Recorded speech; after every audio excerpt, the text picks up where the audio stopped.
SideQuest is a product of Colin's Last Stand, an eclectic collection of podcasts and video series supported by fans on Patreon at patreon.com/colinslaststand. If you want to support the show, as well as gain some cool perks, consider pledging a monthly amount that makes the most sense for you. Your support not only helps SideQuest continue into the future, but also supports the production of Sacred Symbols, the all-new PlayStation podcast, Knockback, the retro-themed podcast, and Fireside Chats, the interview series, all under the CLS umbrella. Supporting Colin's Last Stand on Patreon can grant you early, ad-free access to all of the podcasts, exclusive shows, the ability to vote on show topics, and much more. But most importantly, it allows this brand of totally independent content to thrive. Thank you for your love, kindness, and support. I truly appreciate it. Now, on to the show.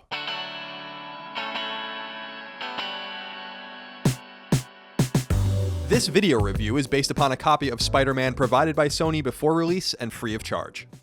For all of the great PlayStation 4 exclusives percolating around us, it's fair to say that very few of them have had the buzz and sheer anticipation of Spider-Man. First revealed to the world at E3 in 2016, Spider-Man rapidly represented in many players' minds what a new generation of open-world games could be, layered with an all-important and instantly recognizable Marvel Comics IP, promising amazing traversal, combat, and a fluidity that's rarely seen in adventures of this kind. While great superhero games are a true rarity, with Rocksteady's Arkham trilogy the major outlier, open-world sandbox games are a dime a dozen, and it's easy to mimic what's already been done. What ultimately sets Spider-Man apart, though, is how skillfully it combines everything it does into something coherent and enjoyable, something that doesn't overstay its welcome, something that understands exactly what it is.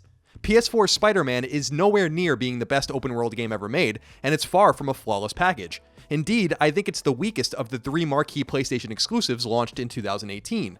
But it's still immensely charming and a lot of fun to play, and perhaps most importantly, it sets the stage for what's to come. If this is what developer Insomniac Games can accomplish with one crack of the bat, just imagine what it can do when it returns to the plate for a sequel. Before I go any deeper though, I should tell you a few things. For starters, I'm friends with folks at Insomniac, including people who worked on Spider-Man. None of this will affect my review, but it's important for you to know that so you can make your own judgment. Additionally, I'm not a comic book or Marvel fan whatsoever. I like Spider-Man and I probably know more about him and his universe than any other Marvel franchise, but that's not saying much. So this review comes from the perspective of a PlayStation-centric gamer and not from the perspective of a comic fan. And finally, I know people are especially concerned about spoilers with this game. Not knowing what each of you consider a spoiler, I instead made a simple concession. All the footage seen in this video review is from the first 2 or 3 hours of the game, except for some generic traversal. And since Spider-Man will take you at least 20 hours to complete, and more like 25 hours to 100% and platinum, what you're seeing today only scratches the surface. Not surprisingly, PS4's Spider-Man stars Peter Parker, the nerdy yet kind kid from Queens, who, after being bitten by a spider, gains extraordinary arachnid-like powers. What I instantly loved about Insomniac's rendition of Spider-Man is that it isn't an origin story. You never see what happened to endow Parker with his powers, nor do you hear much about those early days. Indeed, in the game, Peter Parker is 23 years old and a college graduate. He's been Spider-Man for 8 years by this point.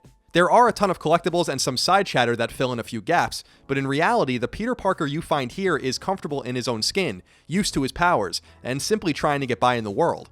Instead of taking the time to ramp up, we're thrown into Peter's world as it is, which gives the game momentum. Better yet, what you do learn about him usually comes from interactions with others. I was especially fond of both MJ, investigative journalist and Peter's one-time girlfriend, and May, Peter's aunt. The vocal performances of all three characters are great, and their interplay with one another shows that, even without a proper introduction to their lives and their backstories, loving relationships with those around him rest at the center of who Peter Parker is. As usual, Spider-Man takes place in New York City, but as it would have been a difficult, albeit impressive feat for Insomniac to create all 5 boroughs of the greatest metropolis in the world, they instead focused the totality of their game in Manhattan. And man, did Insomniac absolutely nail their vision of the city that never sleeps. I was born and raised on Long Island, in the shadow of New York City, and I was there constantly as a kid and as a teen. Insomniac's New York City is so on the nose and so beautifully rendered that it actually made me miss my home. Because of the game's unique traversal situation, and the speed inherent in virtually all of your actions, you won't really get to enjoy much of it up close and personal. And Manhattan in the game isn't nearly as populated, gritty, or chaotic as the real thing. After all, putting a ton of cars and people everywhere would tax the PS4. But it still feels alive. Changing weather and a day-night cycle, the latter often pushed to and fro by the game's story, adds variety. And a mixture of the real and the fictional makes this version of New York City seem just a beat off from the real thing, but in a good way. I won't spoil anything for you here, but alongside Madison Square Garden and the Chrysler Building are a few structures Marvel fans will surely recognize. Insomniac's gigantic rendition of Manhattan would take hours to walk across, but in Spider-Man, you very rarely walk anywhere. Instead, you swing, grapple, and fly through the air. At the very heart of the game is this traversal system, and it's an absolute blast, especially when you get used to the finer nuances of how it all controls. There's something truly satisfying about learning, about getting better, about hurtling through the air above New York City with skill and with style.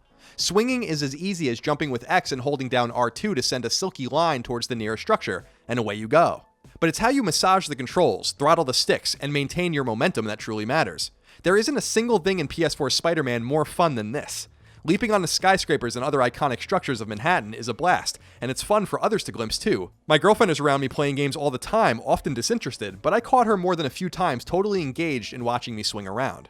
Unfortunately, Spider-Man falls apart a bit when you're not moving fast. I hate to invoke this series because I absolutely loathe it, but in this regard, Spider-Man reminds me a little bit of Sonic the Hedgehog.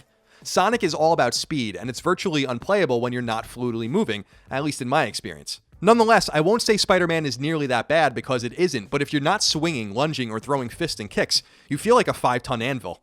Making matters worse is that there are times when you have to be slower and more methodical, when you have to be more deliberate, and when the game demands a finer control scheme. But that finer control scheme doesn't really exist. If you're hurling yourself from building to building or mashing the square button to knock enemies' heads in, Spider-Man feels great. If you're trying to climb towards a specific collectible or land on a platform and stay still, or inch towards a point of interest, well, good luck because you're going to need it. For a game that will almost assuredly get a sequel, this is something that needs to be cleaned up, because a lack of a balanced control scheme ultimately holds the entire package back, and I was often frustrated by the lack of attention paid to this. You can and should have the best of both worlds. Spider-Man's core combat is a button-mashy affair. For the most part, you'll just be peppering the square button to throw punches and kicks, while tossing in circle or triangle to evade enemies and hit them with some other attacks. In this respect, Spider-Man falls somewhere on the spectrum between the Arkham Trilogy's finely tuned combat and Avalanche's Mad Max more simplistic but still effective take on that system. Since the game focuses so much on getting to and fro, and since that's so damn fun, I had no issue with its more simplistic approach to fighting baddies. Combat is in no way shallow, there are tons of upgrades to unlock and ways to chain together all matter of maneuvers, but I rarely strayed from the few moves I liked best, and the game rarely coerced me off that path of least resistance. You can get deeper, more extravagant, and more stylish for sure, but I'll say here what I always say.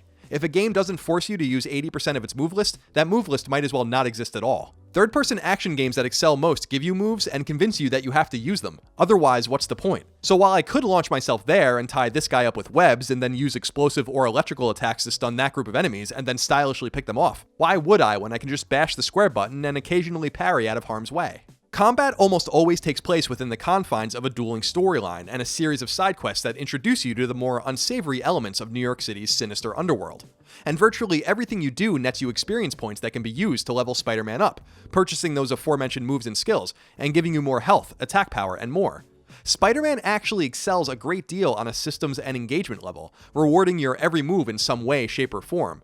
There are a slew of collectibles to find, often related to an ancillary story arc with a wayward villain, and finding each nets you experience points. Completing tasks or finding certain collectibles likewise nets you specific types of tokens, which can be used to purchase new suits for Spider-Man, new gadgets and other gear, and more. You can likewise cash in certain tokens in order to upgrade and strengthen what you already have. The most enjoyable open-world games happen to be the ones that stress a symbiotic relationship between its disparate parts, and Insomniac's Spider-Man does a great job of that. Finding and doing everything in the game doesn't amount to a series of tedious tasks, but was more akin to assembling puzzle pieces to create a fuller picture. In games like this, doing everything can feel like a chore, and it's easy to be turned off by it all, but I liked doing everything, not only because it made me stronger and allowed me to make the best possible Spider-Man, but because it allowed me to interface with and learn about all of the smaller elements of Peter Parker's reality, whether with family and friends, or the powers that be in New York City, or the many cretins that want to do him in. Peter Parker's charm comes out most often in the game's many cutscenes, and in his interactions, often comedic and sometimes awkward, with those in his orbit. There's a lot of personality layered in PS4's Spider-Man that shines through because of expert voice performances, and while the game won't blow you away from an aesthetic point of view when you're in these cutscenes, the beauty of New York City more than makes up for it, even at 30 frames a second. I suppose my only gripe here is that there's still a bit of a pacing problem when you come out of some of these important conversations or story-altering moments. I didn't like that the game often gave you explicit windows to run around and find collectibles while arbitrarily waiting for what's next. This runs contrary to the spirit of a sandbox, and I was a bit confused by it. But perhaps that's a testament to just how much I like hearing from new and familiar people alike, friend or foe. That there were mandatory lulls made the game feel less alive, at least from my perspective. Even with its noticeable deficits and shortcomings, I can't help but recommend Spider-Man regardless because it's fun to exist in Peter Parker's world, and it's a blast to play as the web-slinger himself. There's something so fun and so freeing about playing Spider-Man, and something so endearing about its protagonist, his good-hearted disposition, the selfless nature of his story, and of his path through life. As I said earlier, I think that both God of War and Detroit Become Human are better PS4 exclusives than Spider-Man, but that's a calendar issue, not a game issue. And yes, there are better open world games for sure, but open world isn't novel, unique, or new anymore, so breaching the pantheon of the best games of its kind is becoming a harder nut to crack.